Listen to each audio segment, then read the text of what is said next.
En la actualidad, los implantes dentales se convierten en una nueva alternativa y muy importante para la rehabilitación oral. Sin embargo, para poder acceder a colocar un implante, necesitamos suficiente volumen óseo. Cuando estamos frente a un defecto óseo y no es posible, tenemos que realizar pasos previos, como es aumentar el volumen. Y aumentar el volumen implica el uso de biomateriales, como es el injerto óseo. En esta diapositiva tenemos dos cortes tomográficos en sentido vestíbulo lingual y vestíbulo palatino, en la que nos permite apreciar cómo es la relación de las tablas óseas con respecto al diente. La tabla ósea vestibular siempre es más delgada y en los dientes anteriores, pues su espesor puede variar de 0,8 a 1,2 milímetros. En contraparte, tenemos la tabla palatina, una tabla más amplia. Entre ellas, entre las corticales, incluso podemos observar claramente la presencia de hueso esponjoso. Esto lo convierte en una tabla muy fuerte. Su nutrición va a estar dada por el hemisferio esponjoso. Todos los huesos del cuerpo tienen dos partes: un hueso esponjoso que se va a encargar de nutrir a la tabla, al hueso compacto, mientras que el hueso compacto la va a proteger, le va a brindar esa fuerza mecánica que necesita el hueso. La tabla ósea vestibular, al ser muy delgadita, no contiene mucho hueso esponjoso. Entonces, su nutrición se va a basar de los vasos sanguíneos que provienen del ligamento periodontal y del periósteo. Es por eso que esta tabla es poco resistente. Es muy resistente a las fuerzas masticatorias, pero a las fuerzas parafuncionales sufre. Lo podemos verificar en clínica. Si levantamos un colgajo, veremos que en esta tabla se van a encontrar dehiscencias y fenestraciones. También nuestros pacientes usualmente vienen mostrando recesión, que va aumentando con la edad. Es porque la cresta de esta tabla se reabsorbe primero. Entonces, tenemos que cuidarla. Cuidarla, por ejemplo, cuando hacemos exodoncias, no utilizar instrumentos muy gruesos y de repente practicar cada vez más la técnica de exodoncia de tipo atraumática, donde utilizamos instrumentos finos que van a proteger la tablita. Pero a la larga o a corto plazo, nosotros vamos a obtener una imagen similar al lado derecho, que se convierte en un defecto óseo. Este defecto óseo tenemos que evaluar si está listo todavía para recibir un implante o si de repente tenemos que aumentar el volumen. Y este es el objetivo de la regeneración ósea guiada: aumentar el volumen suficiente para albergar un implante dentario.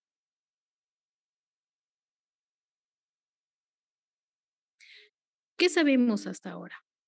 Pues sabemos lo siguiente: a los 6 meses se completa la cicatrización tras una exodoncia. En ese momento o hasta ese tiempo, nosotros podemos colocar un implante, aunque en boca vamos a ver una depresión en la zona que hemos operado. Si todavía no programamos una colocación de implante, al año se va a observar una pérdida vertical de hasta 2 milímetros y un 50% de pérdida horizontal.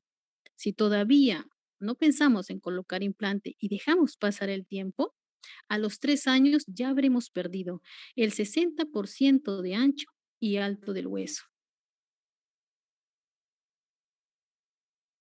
Entonces, la regeneración ósea entra aquí para cumplir su objetivo y podemos devolver el volumen como se muestra en la imagen del lado derecho. Suficiente ver para colocar un implante.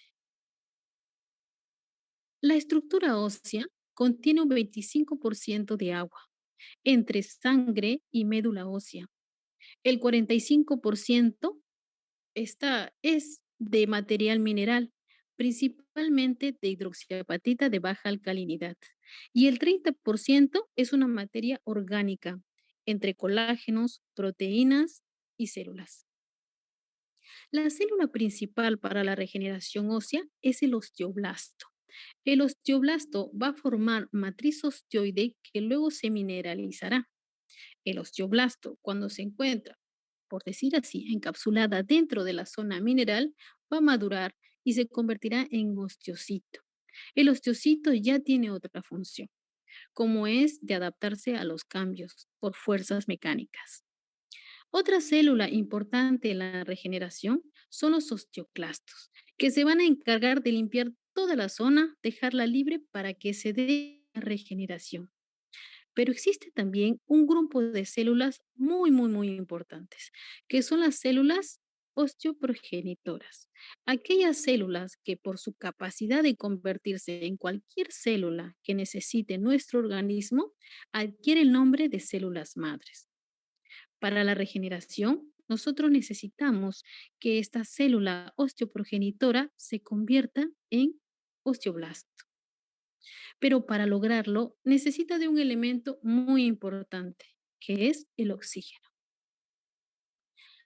En la zona donde nosotros operamos, que va a ser el maxilar o la mandíbula, vamos a ver diferentes calidades de hueso. La calidad de hueso es la relación que existe en el hueso, entre el hueso compacto, que es lo que señalo, y el hueso esponjoso. El hueso esponjoso contiene sangre y médula ósea, así como también muchas células, de tal manera que le va a brindar la nutrición suficiente al hueso compacto. Significa que en el hueso tipo 4, y me estoy valiendo de la clasificación del Ecolizar, este hueso tipo 4 entonces será ricamente nutrido, por lo tanto será más fácil su regeneración. Mientras que todo lo contrario es un hueso tipo 1. En un hueso tipo 1 no voy a encontrar mucha cantidad de hueso esponjoso, pero sí mucha cantidad de hueso compacto. Significa que este tipo 1 de hueso tiene la función de resistir mucho a las fuerzas mecánicas, pero no será fácilmente regenerado. En el maxilar existe una distribución de estos tipos, calidades de hueso. En el maxilar superior está distribuido el tipo 2, tipo 3 y tipo 4, mientras que en la mandíbula estará distribuido el tipo 1 y el tipo 2. Por lo tanto, ¿quién se regenerará más rápido? Pues el maxilar.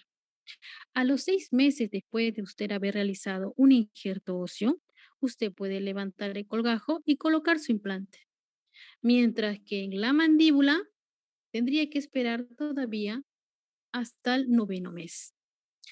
Esto, claro, es una propuesta dentro para los pacientes que tienen un metabolismo bueno, una edad joven, un sexo masculino. En otras condiciones que se va a través de nuestra vida, pues esto puede ser mucho más lento. ¿Ok? Entonces, una recomendación importante hasta esta diapositiva es que verifique, ubique los factores de riesgo por lo que cursa el paciente.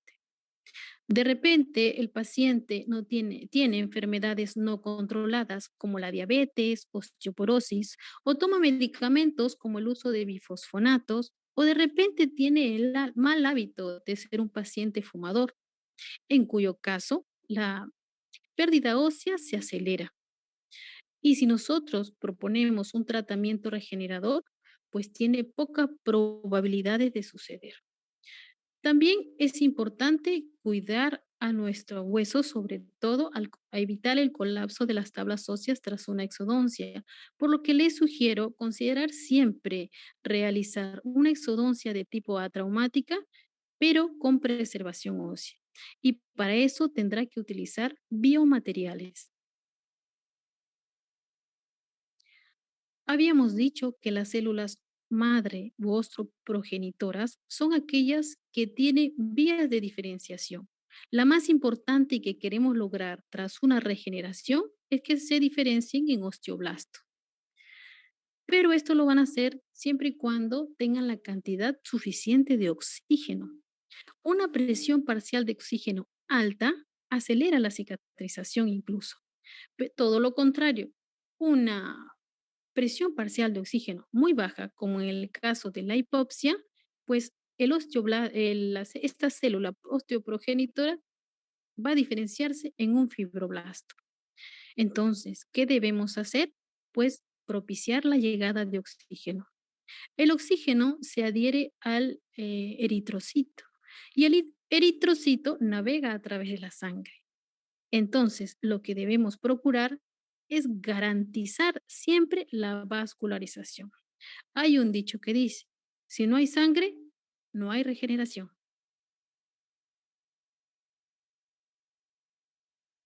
Cuando el hueso ha perdido la capacidad de regenerarse por sí solo, sobre todo cuando se pierde y se convierte en un defecto óseo, es necesario utilizar biomateriales.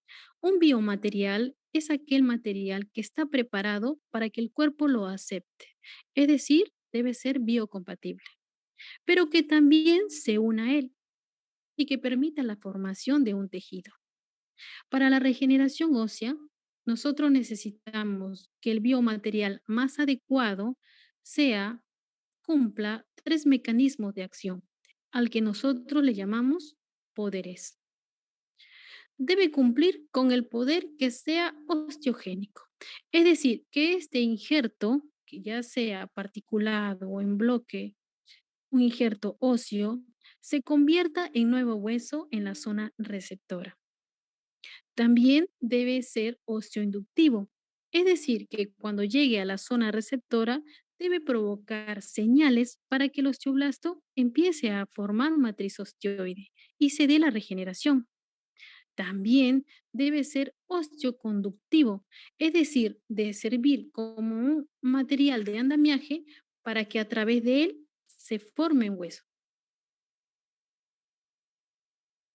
Actualmente tenemos muchas propuestas de biomateriales que sirvan para la regeneración, pero nosotros la podemos clasificar según su origen. Y si es así, tenemos cuatro tipos. Un injerto óseo de tipo autógeno, un halo injerto, un seno injerto, un hueso sintético. Un biomaterial de tipo autógeno es un autoinjerto del cual de nuestro mismo paciente que vamos a operar, vamos a retirar una porción de hueso y lo llevaremos a la zona que necesitamos aumentar el volumen. Un galoinjerto es cuando nosotros solicitamos un injerto de un cadáver, otro ser humano. Un senoinjerto es cuando el injerto proviene de un animal, sea equino, porcino o una vaquita. Y un hueso sintético es aquel que se ha preparado en una fábrica.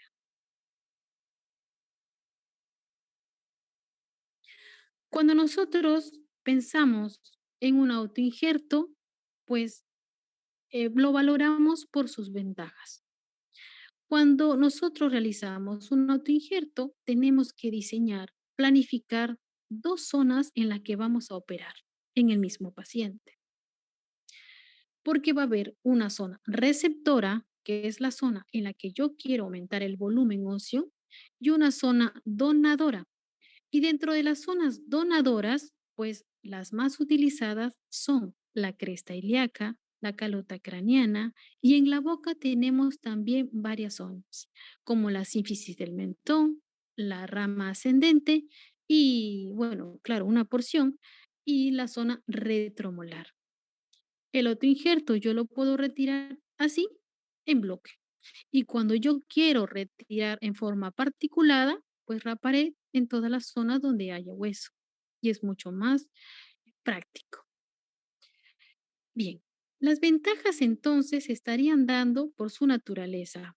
Al ser un hueso del mismo organismo, yo lo puedo retirar y va a ser aceptado en mi zona receptora.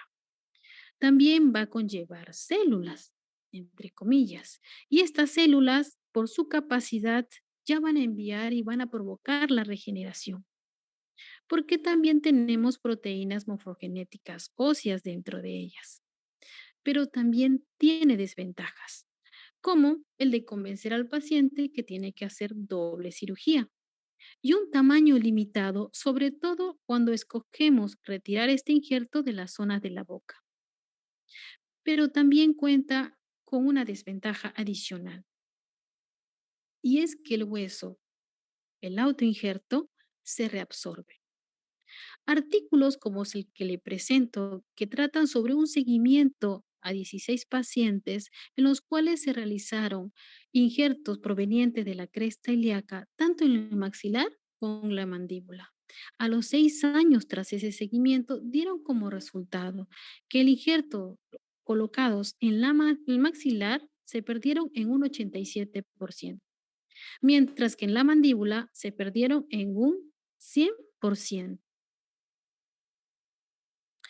Esto quiere decir, bueno, muy aparte que el hueso proveniente de la cresta ilíaca es poroso, se pierde.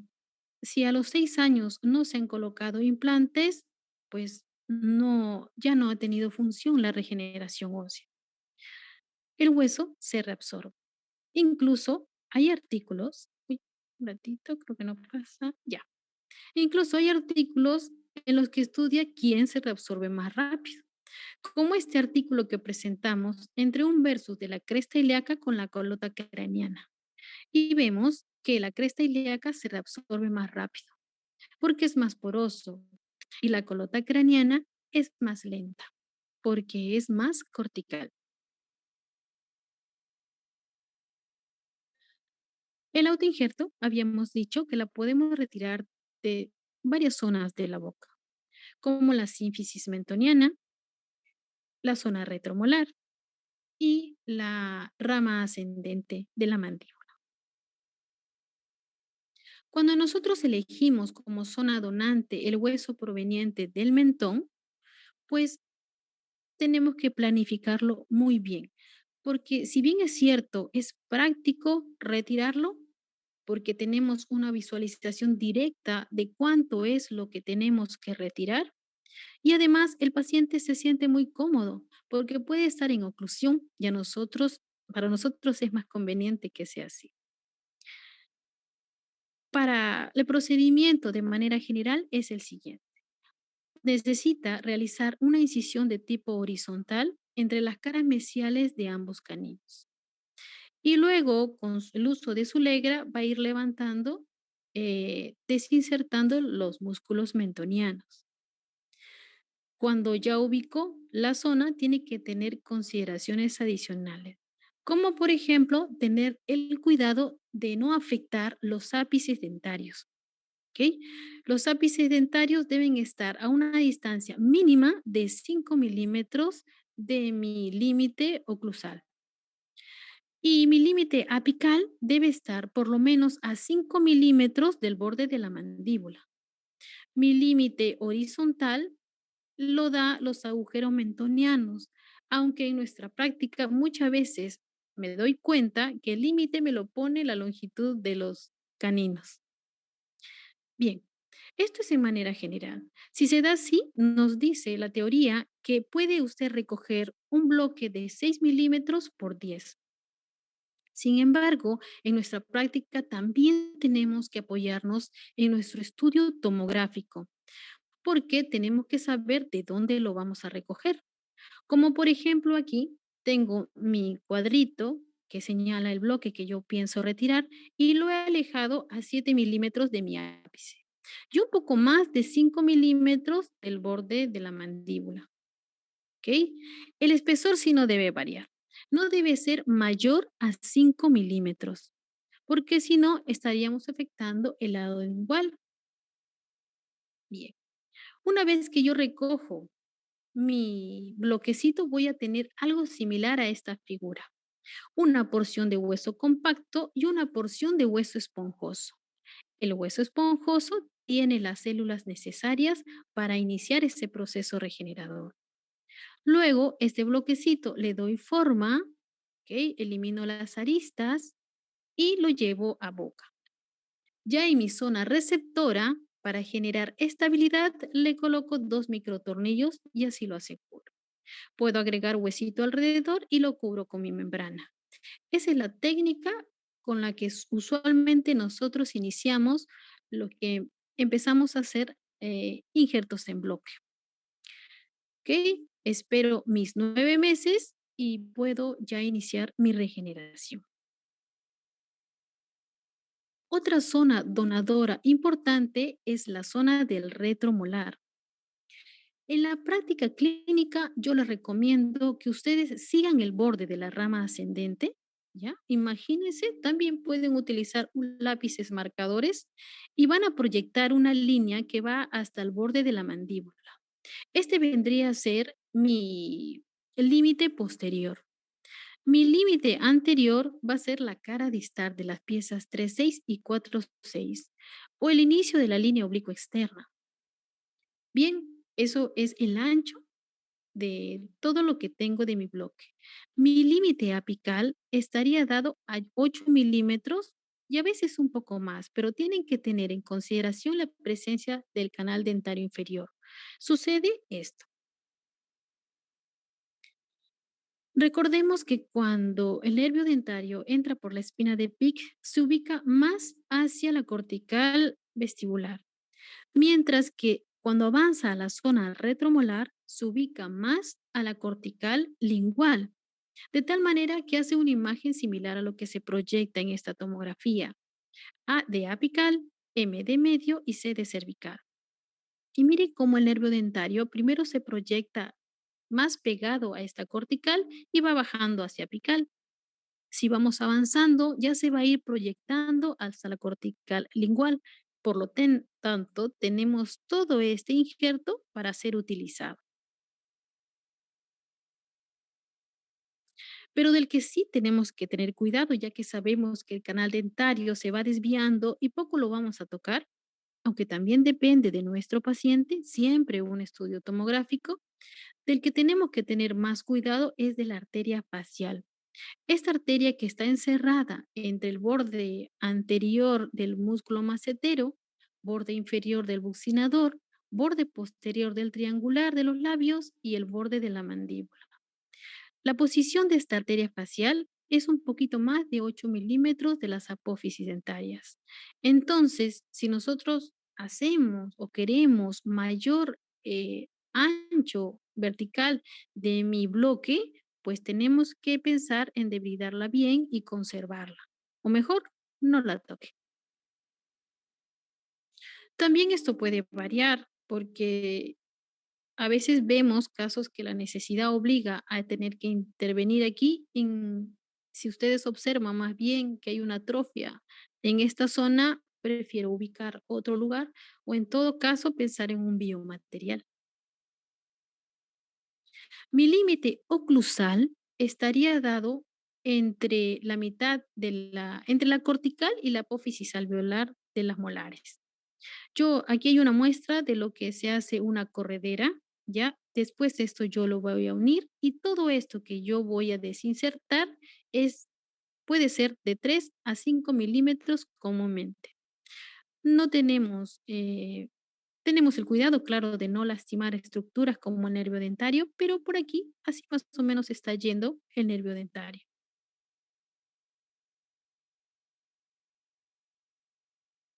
Este es un caso de una paciente que muy cariñosamente nosotros le llamamos Andreita. Andreita vino en el año 2018. Ella tenía 22 años, pero nos cuenta su historia odontológica que a la edad de 3 años perdió el diente lateral y el diente canino tras un accidente de columpios.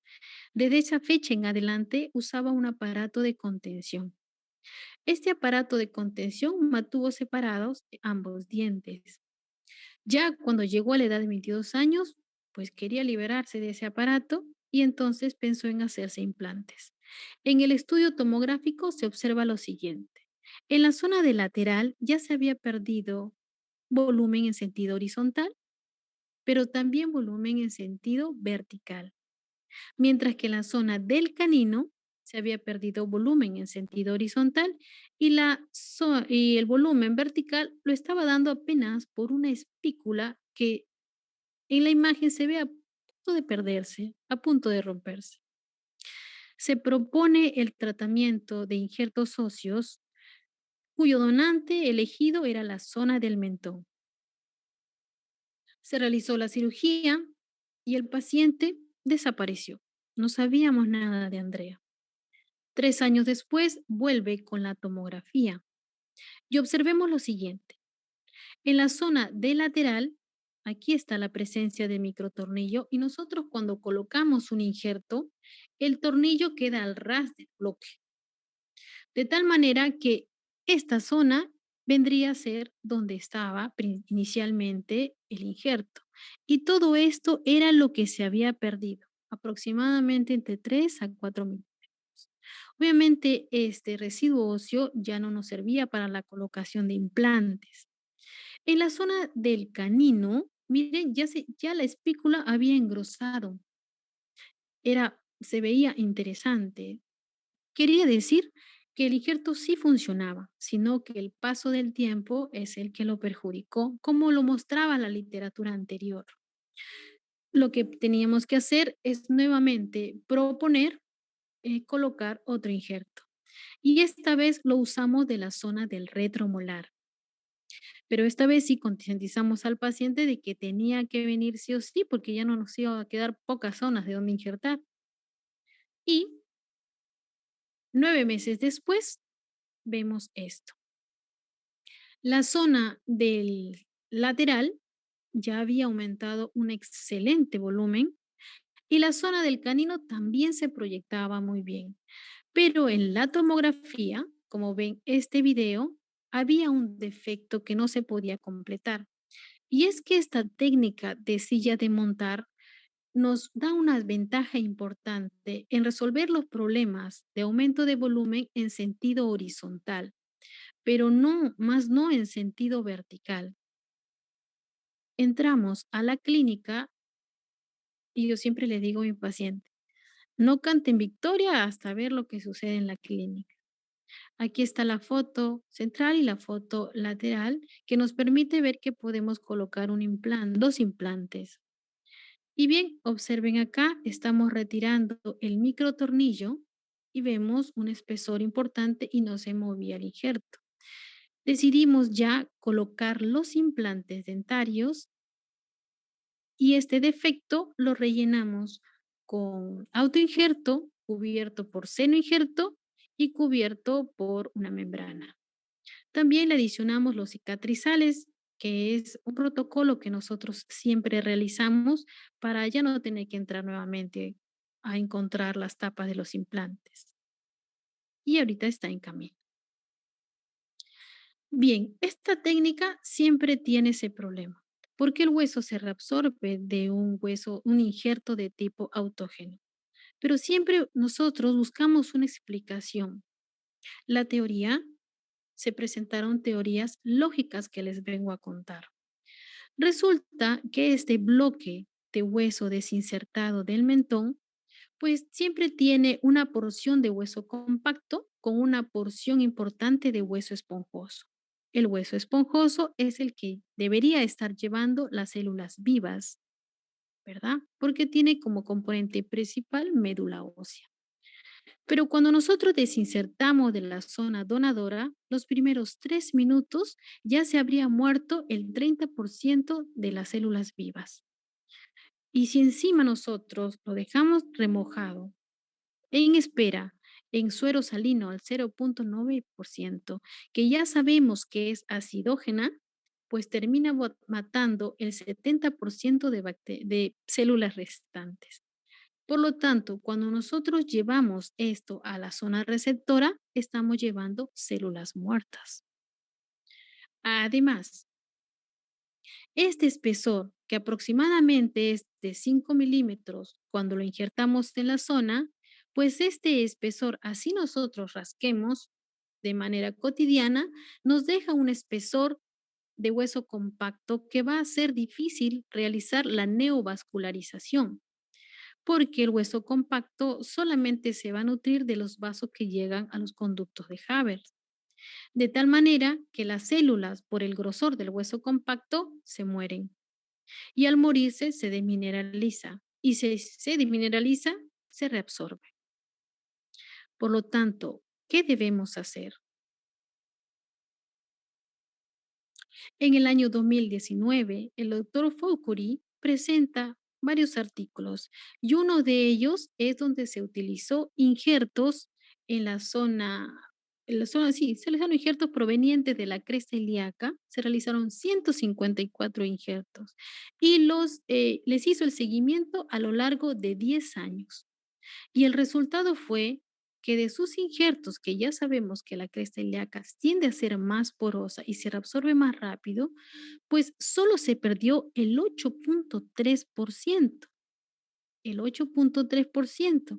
Y a los artículos donde se estudiaba la técnica anterior que les mostré, pues se resolvía el maxilar el 87% y en la mandíbula el 100%. A la pregunta es, ¿cómo lo hizo? Pues el doctor Foucury y su equipo le dio mayor importancia al hueso compacto. El hueso compacto laminado, pues ya tiene menos espesor y va a ser más fácil de nutrir. Así no se demineraliza ni muere. Desde ahí practicamos mucho esta técnica. Aquí tenemos una fotografía que nos brindó el doctor Luis Mariño, que es un crack en esta técnica, que es del equipo. Y miren, observen cómo las láminas, el grosor no varía de 1,8 milímetros. Son unas láminas muy delgaditas, ¿ok? Que se van a fijar entre ellas. Luego se va a llenar este encofrado con hueso autógeno. La característica de esta técnica es que es netamente hecha a base de hueso autógeno. Además, observen bien, estas láminas ya le van a dar altura al encofrado, que era una desventaja de la técnica anterior. Este tipo de reconstrucción en 3D funciona porque es a base de hueso autógeno. Se le devuelven las propiedades al hueso, como la nutrición a base de de los microchips que permite el ingreso de sangre y con el hueso compacto, que es delgado, permite su nutrición a través de los vasos sanguíneos que corren por el periósteo. Además, la naturaleza misma del hueso autógeno ya está preparado para poder emitir señales de activación para la regeneración. La técnica es en general así. Se tiene que laminar el bloque de hueso que hemos conseguido. Se puede escoger mejor la zona retromolar porque es más compacto y es más ancho y no va a servir mucho para laminarlo. Las láminas cuya importancia es que sean más delgadas de hueso compacto y le faciliten la nutrición de esas células que están en el hueso compacto. Una vez que usted tiene dos láminas que le puede llevar aproximadamente 40 minutos y un poco más, con mucho cuidado y con un disco especial, pues consigue las láminas. Acá tenemos un video de un ejemplo de cómo practicamos las láminas, cómo las dividimos. Bien, entonces me van a quedar dos porciones, una lámina netamente compacta y otra lámina con hueso esponjoso. A esa otra lámina la voy a rascar y la voy a dejar a manera de solo hueso compacto. Ese hueso esponjoso lo voy a colocar en un bol, ¿ya? Y voy a rascar hueso de zonas aledañas, donde yo encuentre. La zona de la apófisis del maxilar sirve muy bien también para conseguir hueso cuando lo necesite. De tal manera que hace una combinación de estos microchips y rellena esta zona. Previamente ha fijado con el uso de microtornillos de 12 milímetros. Es importante para esta técnica también conseguir un cierre de colgajos sin tensión. Y para eso tiene que practicar varias formas de colgajo que van a iniciar desde la incisión, desde la planificación de esta. Bien,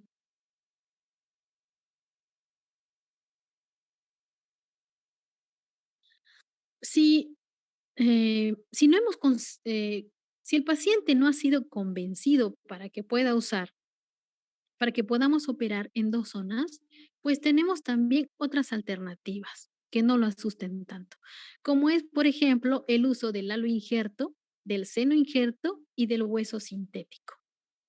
El injerto habíamos dicho que proviene de un banco de huesos de cadáveres de otros seres humanos.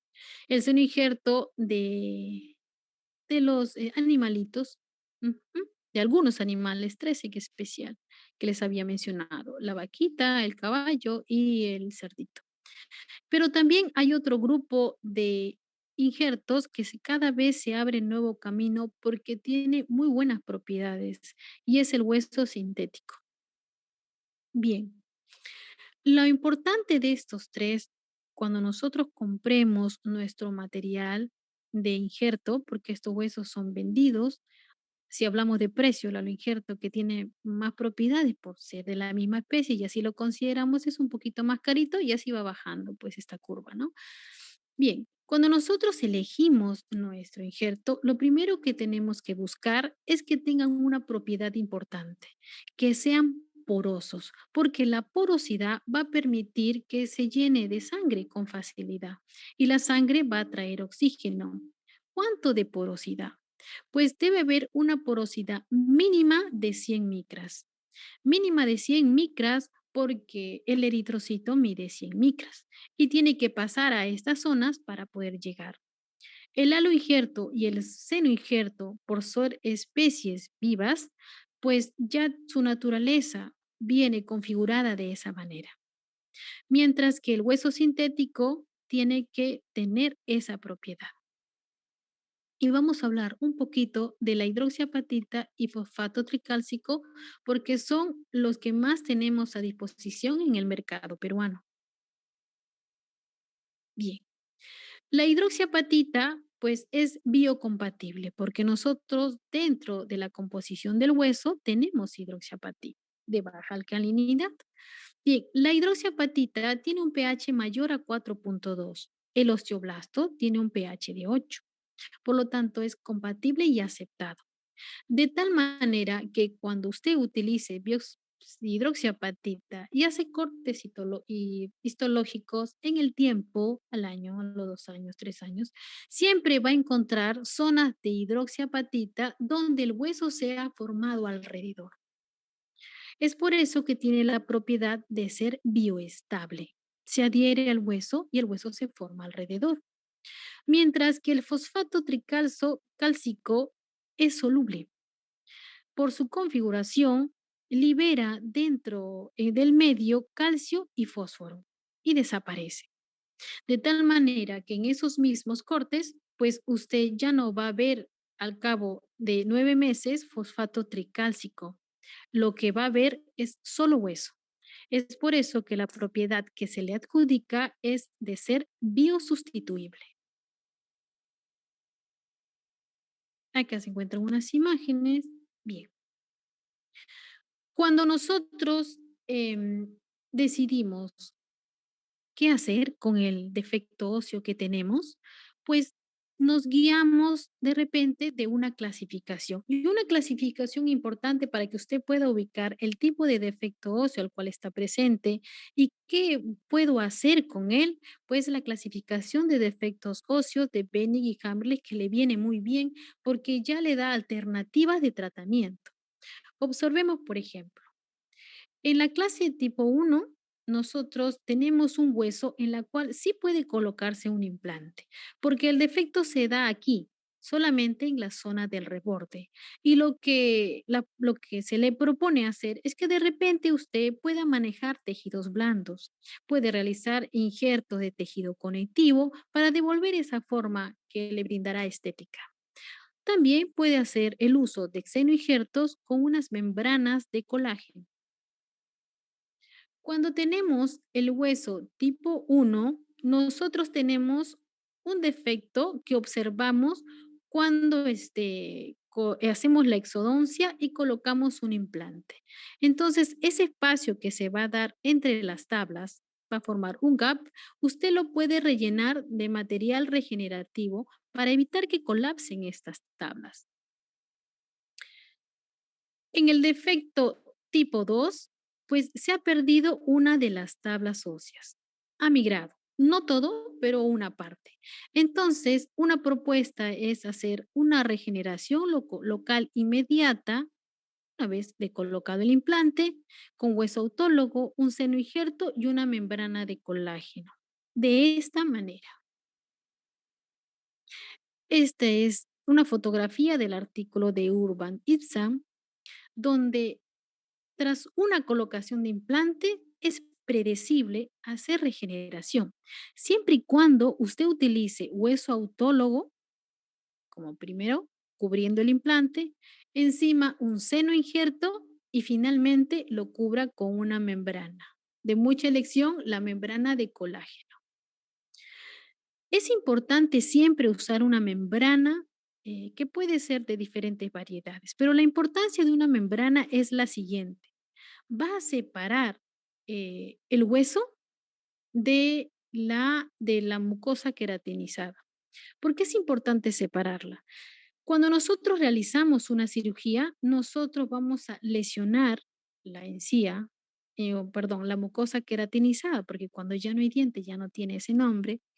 Cuando nosotros la lastimamos, pues empieza también su reparación, pero esa reparación es mucho más rápida que la reparación del hueso.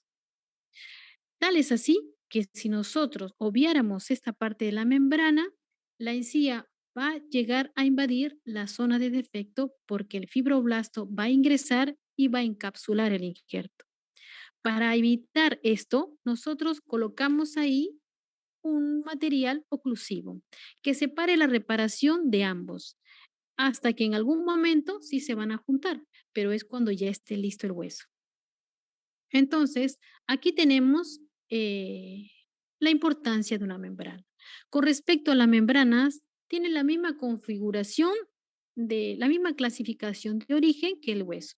Puede ser sintético, puede ser autólogo, sobre todo el que nosotros necesitamos más y más común utilizamos, como la membrana de colágeno proveniente del pericardio, etcétera, es de un material de seno injerto. Para el defecto óseo de Bennett de tipo 3 es cuando ya se perdió gran parte de la tabla vestibular. Sí podemos colocar un implante. Esta vez, de la misma forma propuesta por el doctor Itzvan Gurban, utilizar hueso autólogo, como les había mostrado, encima un seno injerto o hueso liofilizado y sobre ellos una membrana. Pero la membrana sí tiene que ser una membrana mucho más consistente y ahí entra a trabajar la membrana no reabsorbible. Ok, esta membrana no reabsorbible tiene una función de contener a todo ese injerto, sobre todo si es un injerto de tipo particulado. Puede hacerlo de esta manera o de repente puede hacerlo de la manera como nosotros hacemos, con la técnica de Curie. Cuando en la técnica de Curie, como decía el defecto, nosotros podemos colocar un implante, es- ha salido una imagen ahí, puede volver a... am, ya. Disculpen, ¿se nota la imagen? Porque me ha salido un mensajito. ¿Todo bien?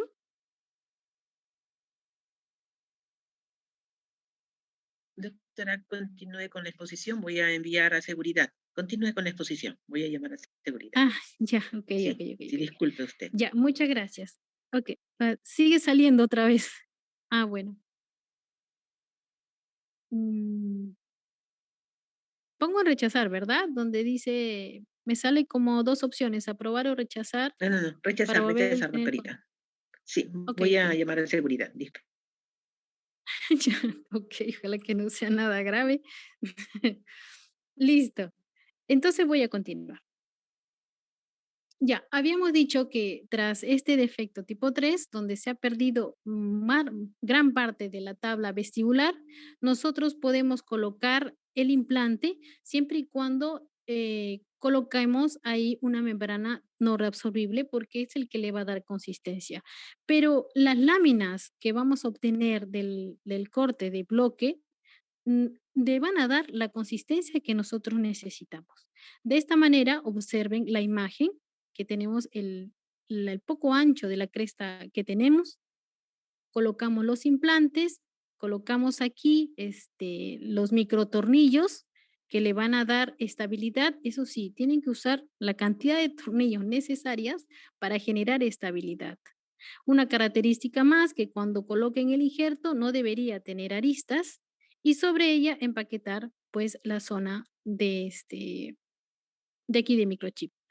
Si bien es cierto, esta técnica de Curie no necesita el uso de membranas, a veces ya en nuestra práctica yo utilizo membranas para cubrir todo el restante que queda por ese poder oclusivo que se tiene. Miren, lo que les muestro aquí meses después, a los 4 meses, porque esta técnica también a utilizar solamente materiales, biomateriales de tipo autógeno, ya permiten una regeneración muy rápida, porque es rescatado las propiedades importantes tanto del hueso compacto como del hueso esponjoso. De tal manera que va a notar aquí ninguna diferencia entre el hueso injertado y el hueso nativo. Para el defecto tipo 4, donde ya se perdió toda la tabla vestibular y hay un espacio que ya no me permite ingresar un implante, una recomendación es utilizar injerto en bloque, injerto particulado con membrana PTF reforzada con titanio o mallas que también le van a dar esta superestructura. O puede hacer como lo que hacemos, que es utilizar la técnica de Curie. Miren aquí están las láminas aseguradas muy bien con los microtornillos y debajo de ello está encerrado ese encofrado de microchip de hueso autógeno. Eh, Se menciona que en esta técnica no se deberían incluso usar algunas membranas. ¿Por qué? Porque el hueso, ya al estar laminado, debe recibir nutrición. Como es lo que voy aquí reconstruir, que es en alto y en ancho, pues este sangrado no va a ser suficiente, porque la nutrición va a estar dada por los vasos sanguíneos que vienen del periósteo, que está adherido al colgajo. De tal manera que así funciona. Acá se observa cómo se necesitaba solamente la tabla, o sea, vestibular, lo que caracteriza a un defecto tipo 4. En un defecto tipo 5 ya se perdió el ancho y el alto del hueso. Entonces, unas recomendaciones de esta clasificación es hacer injerto en bloque, un injerto particulado con membrana de PTF, también parecido al defecto de tipo 4, y un encofrado de Curie. Observen que aquí la técnica de Curie también permite combinar biomateriales. Acá se está dando la elevación de seno maxilar mediante una cirugía con corte lateral y utilizamos un biomaterial. Los biomateriales por elección que utilizo en la práctica privada para elevar el seno maxilar son a bases de un hueso sintético, sobre todo hidroxiapatita, porque al hacer más largo no se pierde el hueso, me da esa propiedad de ser osteoconductor por mayor tiempo. También había la necesidad de hacer crecer en esta zona, aquí se ve mejor, y se realizó con el encofrado. Aquí se pone una membrana de colágeno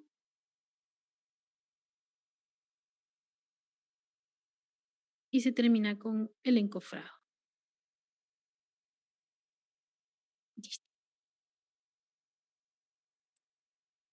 Bien, otra técnica que les he traído, estas fotografías son de esta fuente del doctor Itzvan Gurban, donde por su forma adquiere el nombre de salchicha. Pero miren qué resulta, permite combinar biomateriales. Aquí está el espesor del hueso, aquí está el famoso cribado que siempre debemos realizar para garantizar la vascularización.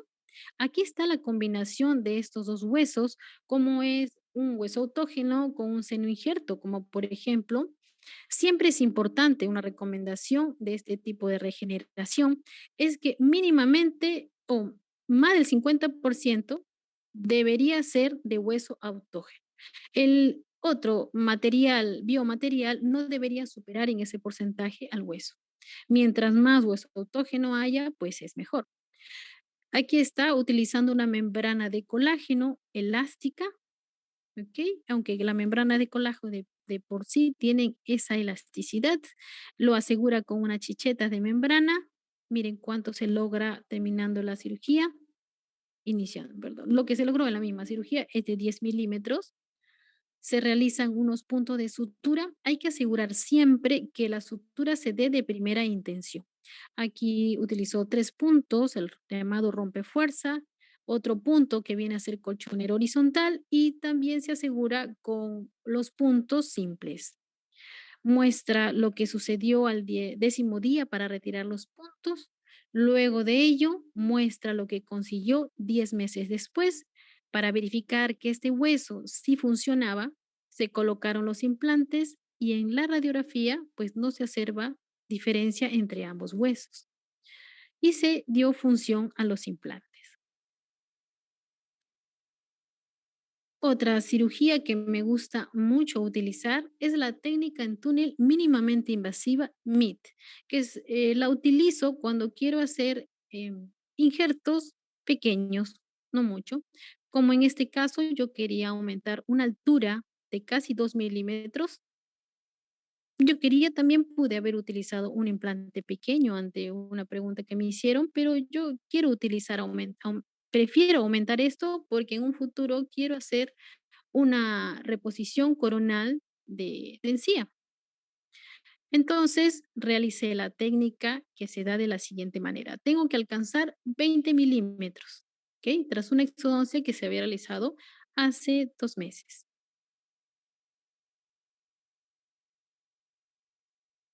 La técnica consiste así como muestra el video. Realizamos siempre, de preferencia, anestesia troncular, porque de esta manera yo voy cuidando si estoy afectando mi nervio dentario, porque en esta técnica no necesito afectarla. Luego de ello, vamos a ir avanzando. Aquí está la anestesia de reforzamiento. Y luego practico aquí una incisión de tipo vertical que va desde la línea mucogingival hacia apical sobre la mucosa. Una longitud suficiente como para que pueda ingresar mi instrumento, con el instrumento que me sienta más cómoda. En este caso, yo prefiero utilizar la alera tipo MOL. Cada uno utiliza su instrumento con el que se sienta más cómoda. Miren, acá voy separando la mucosa. Es una mucosa sencilla, fácil y me dirijo a la cresta. La idea y el objetivo es alcanzar estos 20 milímetros.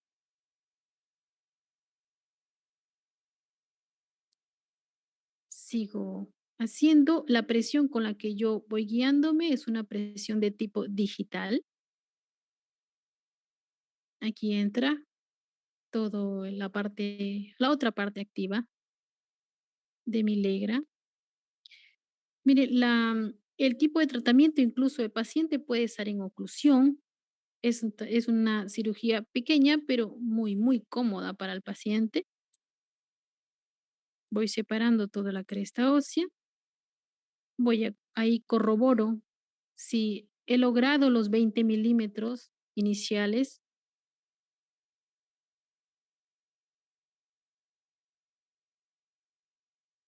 Luego de ello, uso la Hoshenbei pequeña para provocar la vascularización, importante en toda regeneración.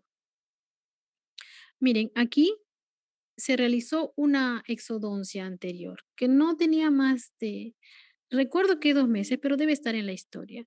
En la tomografía se veía una descorticalización, así que puedo aprovechar para que de esa zona pueda provocar sangrado.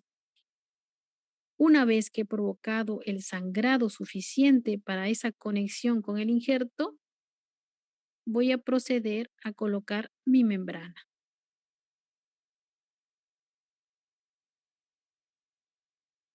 Aquí estoy colocando mi membrana y la voy a colocar en forma de túnel.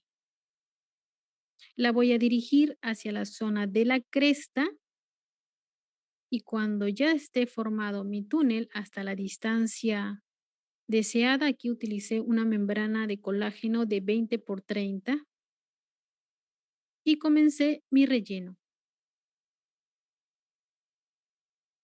A veces el que nos lleva más tiempo creo que es a veces es acomodar la membrana.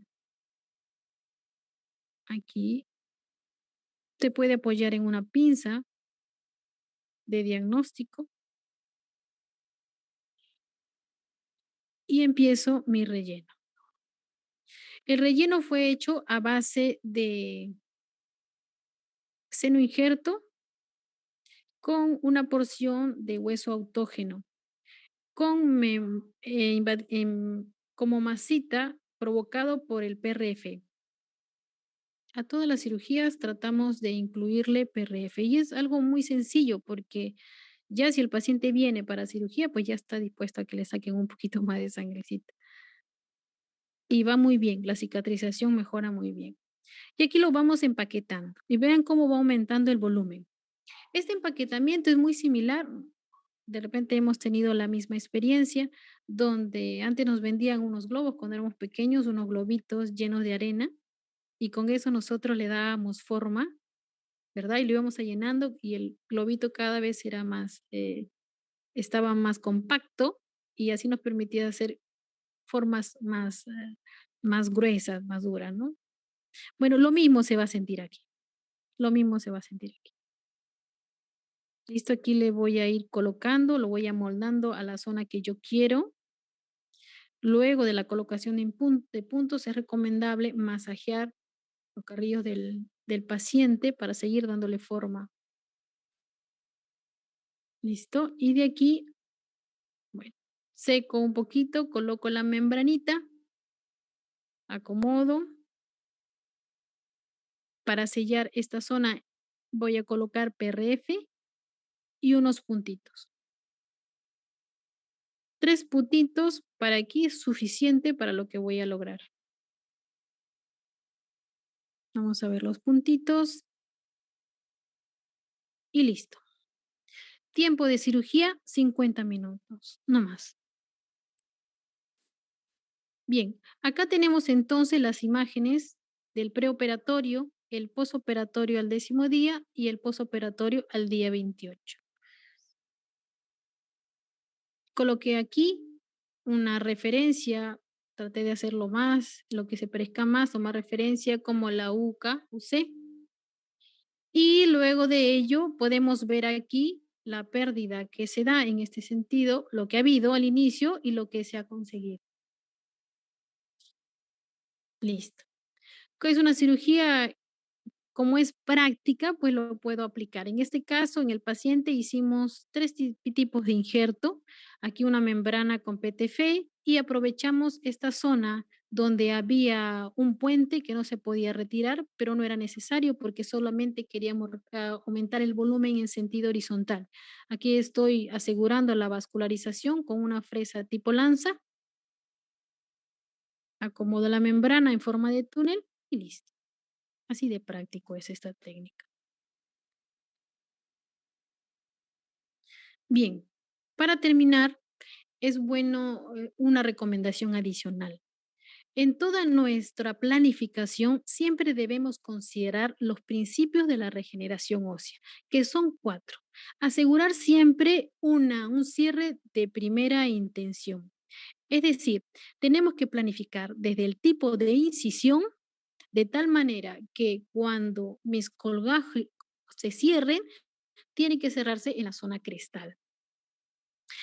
Las incisiones van a variar mucho. Por ejemplo, en la mandíbula tenemos 2 zonas móviles y como son 2 zonas móviles, la mayor parte de mis incisiones, casi todas, se dan a nivel crestal. Mientras que en el maxilar, pues allí solamente tenemos una zona móvil, que es el colgajo vestibular. Y entonces tenemos que jugar un poco con eso para manejar mi tipo de incisión de tal manera que el resultado siempre se dé, como le dije, en la posición de la síntesis quede en la zona crestal. Entonces aquí tengo que considerar incisiones, tengo que considerar también debridación, cómo tengo que trabajar sobre el colgajo para que me dé esa elasticidad para completar ese volumen que he perdido, porque he perdido un volumen a veces no solamente en ancho, sino en alto. Entonces necesitamos cada vez más tejido y para lograrlo, pues tengo que también provocar que sea más elástico mi colgajo y necesito también técnicas para hacerlo. Asimismo, cuando ya yo cierro de primera intención, necesito asegurarlos con puntos. Unos puntos necesarios de lo que más utilizamos son acá el rompefuerza, el colchonero horizontal y los puntos simples de reforzamiento. De tal manera que en el postoperatorio no haya dehiscencia, porque si hay dehiscencia, se abren los puntos, me va a contaminar mi injerto y todo lo que he hecho fracaso. Aunque también pueden resolver complicaciones, pero eso es dependiendo de qué tipo de injerto he utilizado. ¿Ok? Otro principio de regeneración es asegurar la angiogénesis. Aquí tenemos desde el cribado que había mostrado en una forma, que lo podemos hacer con diferentes instrumentos, con la idea de perforar desde el hueso compacto al hueso esponjoso para crear sangrado. De esa manera aseguramos que la sangre llegue a esa zona. También si uso mis biomateriales, pues habíamos dicho que necesitábamos que tengan esa porosidad necesaria para que permita la regeneración. Entonces, también aquí uso instrumentos y uso un tiempo intermedio durante la cirugía. Como tercero, voy a hacer esa oclusión para separar la reparación entre estos ambos tejidos, porque después, durante la regeneración, dos tejidos van a empezar a repararse, tanto la mucosa queratinizada como el hueso. Y entonces, para que una no invada la otra, sobre todo la mucosa queratinizada, que lo logra a los 20 días, mientras nuestro hueso lo va a hacer todavía por 6 meses, pues ninguna de ellas, sobre todo la mucosa queratinizada, no la invada, necesitamos este tipo de membranas. Existen membranas reabsorbibles, membranas no reabsorbibles, y ya saben que la membrana no reabsorbible sí la tenemos que retirar a un cierto tiempo. Luego debemos generar estabilidad del injerto. Ahí estaba el uso de los microtornillos, también los fijadores de las membranas, esas tachinas son pequeñitas, pero que nos va muy bien porque nos acorta el tiempo. Esto demora tiempo. Sí, hay cirugías que demoran desde 50 minutos con la hemostat final hasta 3 o 4 horas. Les recomiendo siempre que trabajen en equipo para que sea mucho más rápido y sobre todo siempre planificando.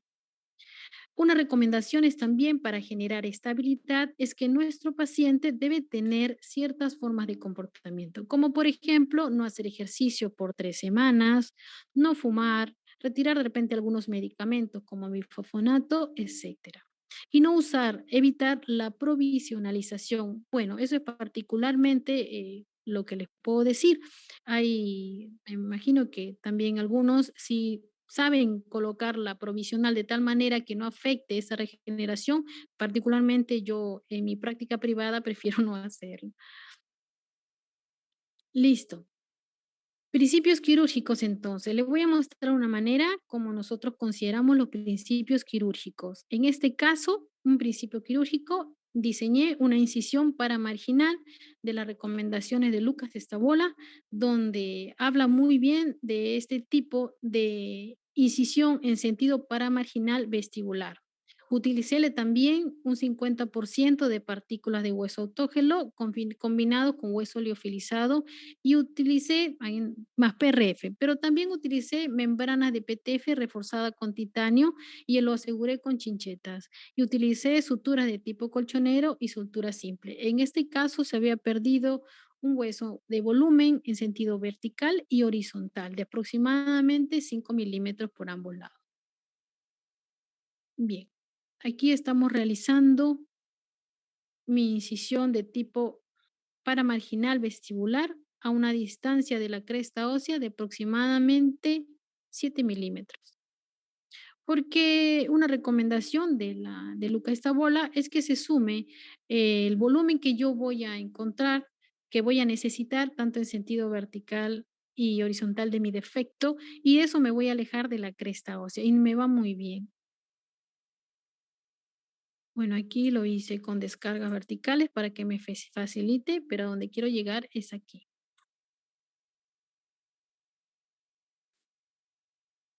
Ya, aquí está este tipo, el PRI con brushing, es la manera como yo puedo liberar mi colgajo, o como libero, de donde yo utilizo acá una incisión vertical al periostio, que es la que me puede dejar más libre mi colgajo. Lo libero en un sentido vertical y después cepillo como un brushing. Y eso me va muy bien y es lo que les recomiendo. Miren, una vez hecho este corte, la posición que toma el colgajo palatino.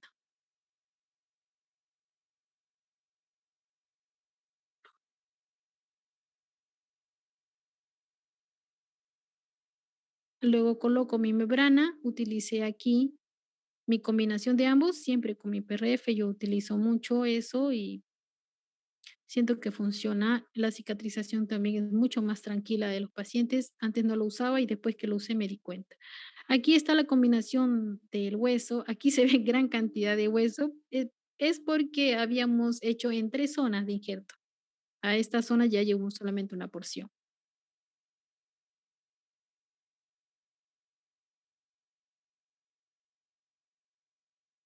Y lo pues lo aseguro con mis chinchetas. Es excelente. Yo les recomiendo que usen chinchetas, facilitan un montón la estabilidad de la membrana. Bueno,